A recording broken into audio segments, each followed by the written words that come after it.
Continuing our conversation now with two of the men who won last week. Delegate Jeff Frederick, Republican of Prince William County, Democrat Brian Moran of Alexandria. Phone lines open for your questions and comments at 703-387-1020.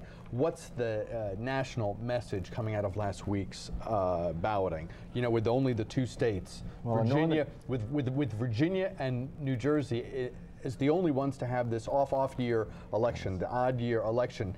It's all there is under the national microscope. So what message can fairly be said to come from these results? Jeff and I would probably have a little different opinion, but in Northern Virginia, I emphasized over the last 2 to 3 weeks to any gathering that would care to listen to me, was compare what we've done in Virginia. We have a surplus, not a deficit. We have working together. We have bipartisan coalitions, not divisiveness like in Washington. And so I think the contrast was clear, that stick with the course, stay the course, stay with Mark Warner's legacy, continue to work in a bipartisan fashion, go with Tim Kaine. Nationally, you see deficits, you see division, you see a war in Iraq that's not popular. And so in Northern Virginia, I think that resonated with the voters, that and it did, frankly. If you look at the voting results, Alexandria 70% went with Tim Kaine, Arlington County 71, 72%, and even Loudoun and Prince William, which were off the charts for Democratic candidates prior to Tuesday, are now in the battleground, and we'll show those numbers. You lead me to my next graphic, but we'll show that in a minute. And I'd partly agree with the fact that some of the things going on at the national level are discouraging people at the local level, but I really think that this race was about local issues and what's going on in Virginia. You know, Tim Kaine made a promise about controlling growth. That's something that I promised too, and I look forward to reaching out to him and trying to keep our promise together and trying to deal with our growth issues in Northern Virginia. I also look forward to working with him on transportation.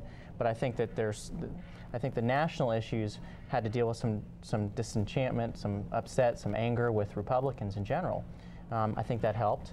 But at the same time, I think that these issues were run on personalities and on issues, and I think that Tim Kaine did a better job at getting to know the voters and introducing himself to the voters than Jerry Kilgore did. If Republicans at the national level do nothing in response to the mood that might be out there, does that portend certain things for 2006? In other words, should they use this as a learning opportunity? I absolutely think so. I think the president needs to do something about our borders. I think that we have got to get the spending under control in Washington. And I think that the Supreme Court thing was something that had a lot of people upset, particularly the more conservative, the more Republican base. But I think that you know, he made good on that about a week ago or 2 weeks ago. But I think really the deficit, I think, is a big issue, and the spending that's out of control in Washington, building bridges to nowhere in Alaska, that doesn't register with people. But I really think that Virginia as well. You know, we need to look at. I don't think we have the rosy fiscal position that Brian has illustrated. We really don't. We haven't had budget reform in Virginia in over 30 years. We really need to get the spending under control in Virginia as well, because the answer is not to keep going to the people and asking them for more money. Republican Congressman Tom Davis said when you play to your rural base, you hurt yourself with moderates. Do you have to kind of be surgical and not say, you know, gee, we have the Congress, both houses, we have the White House, you know, most people on the court were appointed by Democratic presidents. Maybe we should go for 80% of our agenda, but in the process of governing, reach out to the moderates and some of the people across the aisle, or who can be worked with in whatever scenario, and not try to drive a hard right agenda through. You absolutely need to reach out to everybody. You need to reach out to moderates, you need to reach out to liberals, you need to reach out to Democrats and Republicans and independents, because we're in charge of governing everybody. And going after one or the other isn't going to work. But you certainly have to, when you're talking about party politics, you have to, you know, manage your base in such a way. But definitely go after the issues that are important to most people and work on those issues. Let's pick up on line one. Talk to Bob in Arlington. Bob, thanks for watching. You're on the air. Oh, hi. Thanks for taking my call. I think the seeds really for the election win by the Democrats last week were set back during the administration of Governor Gilmore, when he decided to cut the car tax, but then couldn't come up with any reasonable cuts in expenditures, or what would happen at that time when we were having such a large influx of revenues from the dot-coms and the real estate rates going up. What would he do when that stopped? And when it did stop, and we had the reduction in income because of the car tax, it set the stage for the Democrats coming in and saying, yes, you know, we see that we are losing the bond rating. Our bond rating is dropping, Right. and we have to Right. do something about it.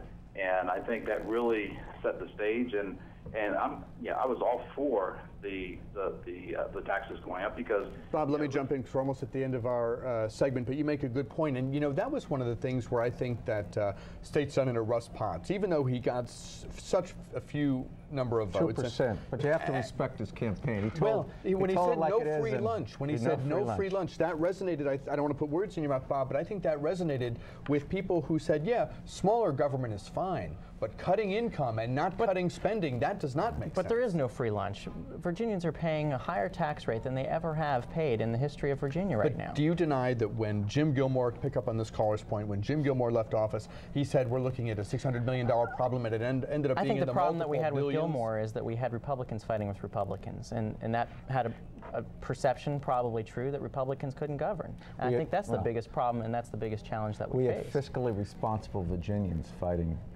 Republicans. John Chichester fought Jim Gilmore. He's a fiscally responsible Virginian, would be how I would view that. But the fact is that look at the car tax for a good example. If we hadn't capped the car tax last year, if we would have kept our promise that many of us made, including the governor, if we'd have kept our promise, because of the surplus that we're running right now, we'd have 100% phase out right now. It would have triggered at 100%.